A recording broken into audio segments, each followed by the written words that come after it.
Oi you, it's time for another episode of Dorothy and the Dealer. Let's tune into the conversation.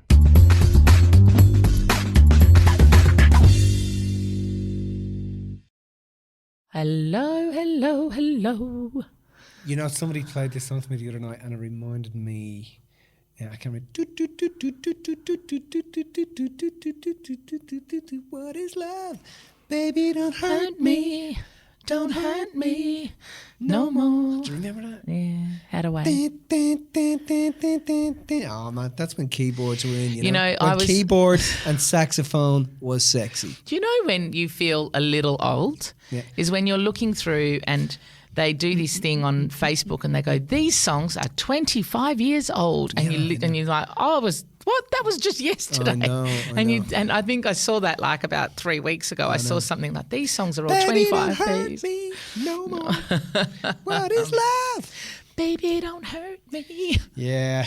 Yes. What is love, Mitch? What is love? What the fuck is going on, mate? What's going on in the world? What's going on in America? Holy shit. Well, it's not just America; it's everywhere. Yeah. It's like, what is going on?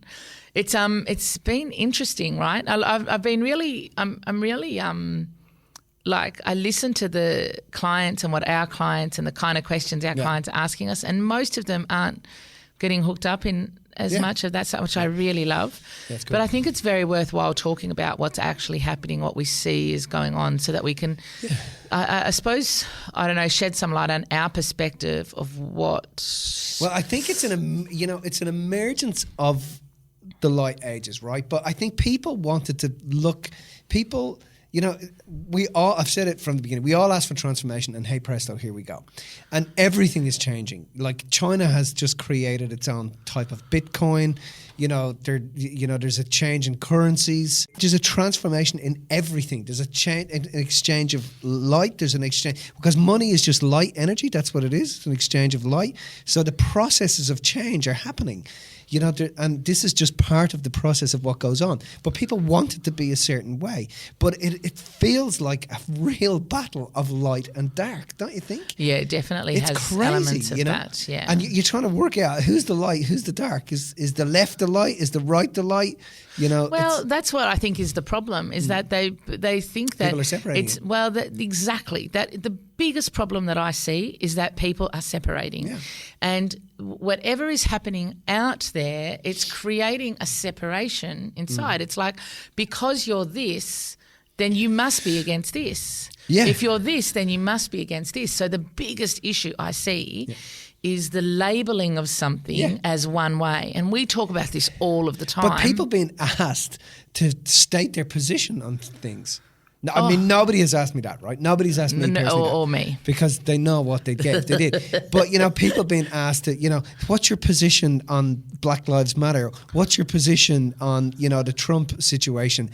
What's your position on, this QAnon thing? What's your position on these, on the left and the right? It's like, at the end of the day, we're all going to have to get that it's all just fucking one, and it's just heading to one thing. And this, the precursor to transformation is chaos. I say it all the time. And this is the chaos, but the transformation is inevitable. There is no way we're going to be able to avoid it. The light age is emerging, and that's it. Yeah. And we know this because history has left clues of this, and we can calculate it down to years and times and minutes and seconds. They can literally calculate. I don't know what you mean by that. Well, history has left, we know that we're coming. Oh, looking back. Yeah, true history. Yeah. So, but the thing is Ancient civilizations have been through this. But I think that people don't realise that this is a cycle, of how do we, of feeling separate. And the idea is that, like, the more you feel separate, right, the more easy it is to gain, like we always say, gain control, right? Because we always say a leader doesn't arise unless somebody has an understanding that they need to be led. Yeah. Right? So we don't have these things don't happen outside of us unless we feel the need for those things to happen. So when we are separated and we don't see ourselves as whole, then we need something outside of us to to manage that situation, you know, to be in control, right? But the thing is, I like one of the clips of videos that we like to show is that clip from, I think it was Bug's Life. Oh yeah, where all of the people at the cockroach, what were they? The grasshoppers. they're like white ants. And they're saying, you know, that we're in control, and it's just one little ant. You know, it's just one little ant. It's not going to be an issue. Yeah. But look, no, there's lots of them, and if they all stand up, they're going to overpower us. We can never let that happen, right? It's the same with us. As long as we stay separate, we have no power. Yeah. As long as we label ourselves and choose one side or another side, we have no power. And it's as long like as we play into that and we we listen to that and we let ourselves be dictated to do that. Yeah, so it's like saying, okay, you've got to step in on this boat, right? Yeah. But you can only step in on one side. You are going to sink because you're going to capsize. When you have your feet on both sides, you balance and you stay afloat. It's the same concept. If you're asking to take sides, you feel separate inside of yourself. You're saying this is right, this is wrong. And the problem with that is that we don't live in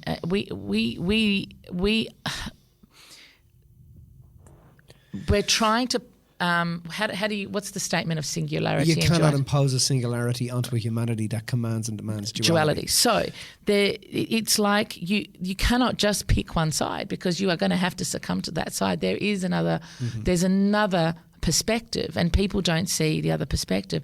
They get so hooked up. Now, I think the reason we were talking about this today is we wanted to talk about what makes it that people do that. What makes it that people stay separate? What makes it that, and we've said it, before, there's people who say, oh, I'm awake and you're asleep. Well, no, we're all just waking up at different levels. It doesn't mean one's better than the other. Black, white, it's not one better than the other. We're all the same underneath. It's, gay, straight, what else is there? Whatever sides that you think you can take. It's just it's just trying to say that life is just one way, and it's not. You've got to be able to have the both. Right?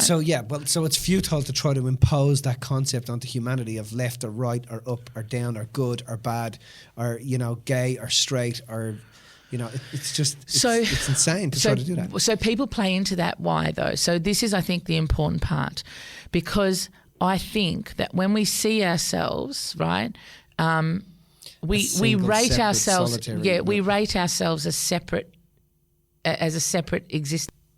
We rate ourselves as a separate existence, separate from each other. And when we see ourselves as separate from each other, then what I do to you doesn't matter, because I'm just doing it to you. But when we see ourselves as one, then what I do to you, I can't not do that to you and not have that happen to me. Does that make sense? Yeah. So I can't do that to you and not have that happen to me. Well, when we understand quantum entanglement, we're intertwined. All of our lives are intertwined. I cannot harm you without harming me twice as bad. Correct. So the act of harming you, but it seems that this promotion of one-sidedness, this promotion of, only, the left and the right, and the left fighting against the right, and good and bad, and, it's the concept that says we're built to unite us, not to divide us, has gone out the window. But it seems to be, there's also a pushback the other way now. I think that people are seeing through that though. Like, okay, so I love the football, right? Love the football, right? And I get that the footy, and I love that people want to take a stand and want to, be taking a stand against, racism and stuff like that, right? But to me, the fact that every single football player had to kneel down before their matches last weekend or a couple of weekends ago, I'm like, that doesn't make sense to me. And the reason it doesn't make sense, not that an individual chooses to do it, right? But I can guarantee if one of those individuals chose not to do it, he would have been scrutinised. And that, to me, is the problem. Yeah.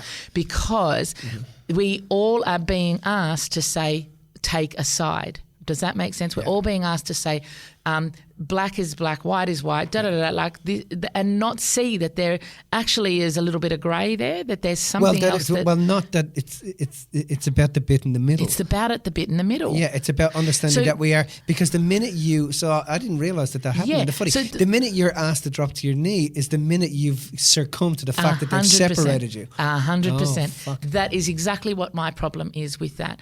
So not that people make a stand, but the thing is that, you know, we've spoken about the media a lot in the past, and that what's happening at the moment is the media is shining a light on certain things. Now, so that's distracting people. And distracting people from other things. But not just that. There was we saw what happened with George Floyd, which was terrible, should never have happened, right? But just not long beforehand, something very similar happened to a white guy. Right? And he died, right?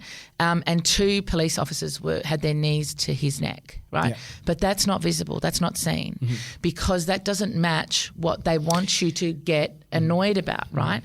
And then there's other information that doesn't match, and they're just showing certain parts. Now, the problem is not so much what they're doing, is the fact that we're taking that on board and we're making it such a big thing. So as soon as my opinion has a slightly different opinion to somebody else's, it's like you don't have a right to say it, because I'm going to label you something because you have an opinion, and that is what I consider a problem. But it also seems that you can call it light or dark, whatever you want, but it also seems that people are waking up to the fact that this actually might be going on. And that's what I'm saying. We spoke about the whole conspiracy thing. The minute you start asking questions, you're called a conspiracy theorist. But that says don't fucking ask questions. Treat them like a mushroom. Keep them in the dark. Feed them full of shit.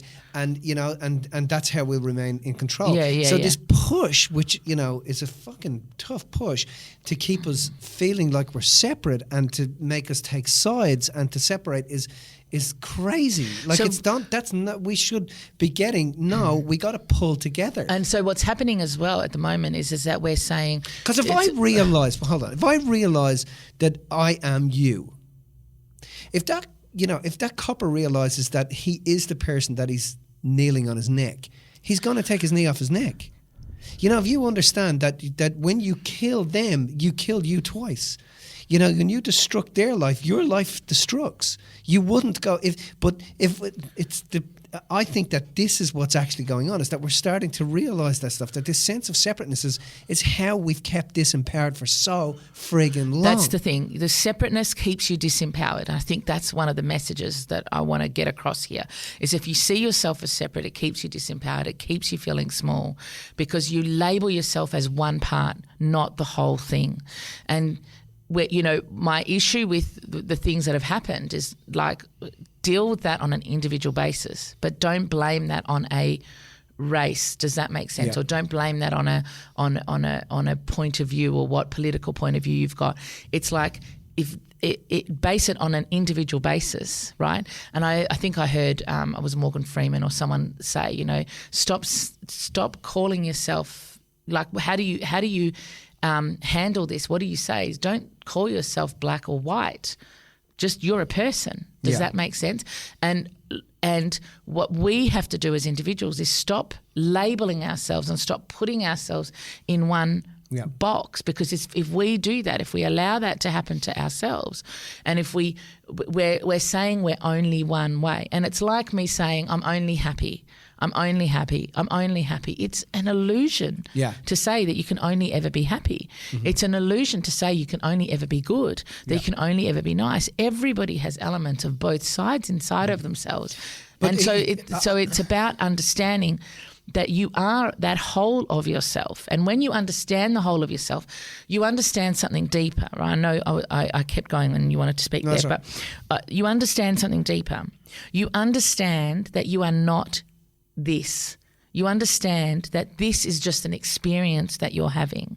This reality that we live in is just an experience we're having. It is not all of who we are. So in feeling, when you have to shine the light on one thing, right? You're ignoring the substance of what you actually 100%. are. So if I can distract you, your consciousness over here, and I can shine a light over here, because we know that as this whole thing was going, this Black Lives Matter thing and this George thing was going on in the US, at exactly the same time, Hillary Clinton's being questioned. Well, the same day that everyone came off social media and it was like Black Squares and Blackout Tuesday, she was getting impeached. She was getting not impeached. She was the thing that was happening for her. Right? Her trial, yeah. So and then she has to now give evidence. Right. And also at the same time, the Obamagate thing was kicking off. So the thing is that it's a distraction, right? It's a distraction. Yeah. So we have to be aware that that's going on. Yeah.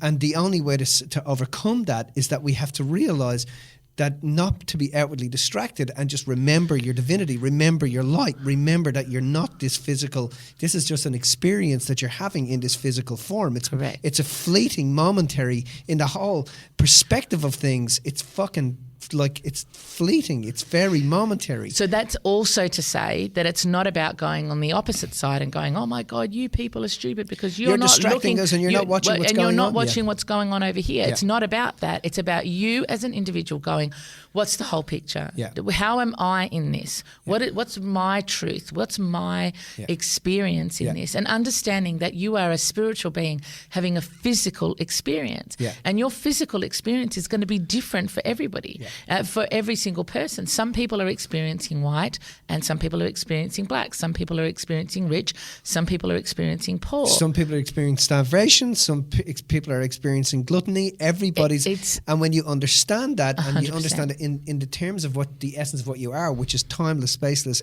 massless energy, over that when you understand that, you start to giggle at this tiny experience in this macrocosmic experience. Yeah. So when we separate ourselves, we define ourselves down to linear short amounts of time. 100%. And suddenly, we give something meaning and we lose the true meaning and the divinity of what we actually are. So that's exactly the point. It's a good point.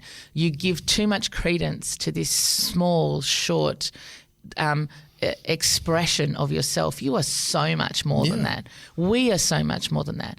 And so what is it that causes us to do that? And the thing that causes us, I think, the most to do that is fear. Mm-hmm. And you said something good yesterday when we were on. Oh, did I? You did. I know. I took note. I take note every time you say something good.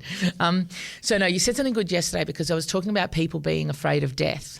Yeah. And perhaps that, with this whole pandemic thing and with this whole, everything that's been going on, there's this kind of a fear of death. And you said that actually it's probably a fear of not having lived as opposed to being afraid of dying. Well, it's a fear of, that reminds me of that little piece of wisdom there, Mills. Let me just clarify that for you. Maybe you can say it in your way, so make sure so this little brief moment of time is yours there, Mitch, so that you can. Thank you. But I think there's a couple of talk arounds on that. But basically, that we don't fear dying. We fear unfulfilled dreams and aspirations. We fear unexpressed love and appreciation. We fear the things we never got to do. We fear going that it might be taken off us and we never got to hug our child. 100%. We never got to clear up their argument. We never got to feel love and appreciation where we needed it. That's what people fucking are terrified of. Yeah, absolutely. So when we... let's say on a bigger scale, we would also fear never understanding our divinity in our mortality. Yeah. You know what I mean? Never understanding our divine light and what we are, or having an experience of that divine light because we were too caught up in our this struggle to keep this mortal life alive. Do you know what I mean? I think that what people are doing in that struggle to keep that alive is that they don't know necessarily how to access that true sense of self and non-separation and love and divinity. I agree. And as a result of that, somebody's giving them something to be outraged about. Yeah. So they go and get outraged about that instead of looking and seeing that there's actually what the statistics show and what other things show. There's that that's not necessarily true. It doesn't take away from the fact that people are suffering and that people are having those experiences, and we should be 100% working towards helping those people and towards creating education, right? But the only way to do that, that's a distraction in itself. The only way to do that is you have to do the work inside of yourself, 100%. and you have to find the divinity in you, and you have to remember you're not a mortal being. You know, you got to see yourself beyond that lifetime. 100%. And so the other thing is that, you know, what I'm seeing happening what I'm seeing happening is that when our attention is focused on a linear thing for the time being, for this moment, right, we are taking away from the fact that, you know, who is in charge of bringing our attention to this, right? When we have a vision and a mission and an intention and a purpose for being here, right, those things are part of our purpose. Would you agree? To be able to educate, to be able to, whatever it is, it's part of our purpose. We don't need to be told when to be outraged about something, when to educate about something, whatever. It's like if you're in love with your partner, right, you don't need to have a Valentine's Day experience to be told that today's the day, the one day of the year to love your partner, right? So in the same way, if you really and truly feel that Black Lives Matter and that there's truth and that you want to be an activist for that, I think there's absolutely nothing wrong with that. But that has got to be your expression. It can't just be that's got in to a be your moment life's in time. mission It's and got to be your purpose, mission, yeah. and it's got to be in everything. It's not when somebody tells you to do it. It's got to be in everything that you do. It's got to be in the way you speak, and it's not about just doing it for the face of it. Does that make sense?